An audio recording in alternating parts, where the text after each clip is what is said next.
ಪ್ರೀತಿಯ ಭಕ್ತರೇ, ಭಗವಂತನ ಮಾತುಗಳು ಸ್ತುತಿಸಲ್ಪಡಲಿ. ನಾನು ಅರುಣ್ ಪಿಎಸ್ ಮಡ್ಕಿ.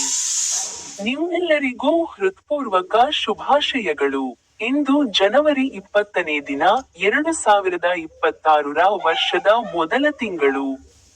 ಜಾರ್ಖಂಡ್ನ ಸಿಮ್ಡೆಗಾ ಜಿಲ್ಲೆಯಲ್ಲಿರುವ ಕೆಲಘಾಟ್ ಅಣೆಕಟ್ಟು ಕೊಳದ ಭಾಗ 3ವನ್ನು ನಾನು ಸೇರಿಕೊಂಡೆ.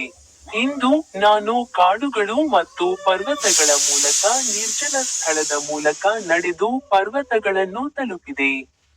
ಅವರ ವಾಗ್ದಾನಗಳಲ್ಲಿ ಒಂದನ್ನು ಪ್ರತಿಬಿಂಬಿಸುತ್ತಾ ನಾನು ಮಾತನಾಡಿದೆ. ಪ್ರಕಟಣೆ ಅಧ್ಯಾಯ 22, ಪದ್ಯ ಸಂಖ್ಯೆ 21. ಕರ್ತನಾದ ಯೇಸುವಿನ ಕೃಪೆಯು ಸಂತರೊಂದಿಗೆ ಇರಲಿ. ಆಮೆನ್.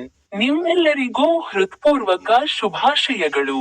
ನನ್ನ ಯೂಟ್ಯೂಬ್ ಚಾನೆಲ್ನಲ್ಲಿರುವ ಸ್ಟಿಕ್ ಬಟನ್ ಅನ್ನು ಕ್ಲಿಕ್ ಮಾಡಲು ಮರೆಯಬೇಡಿ.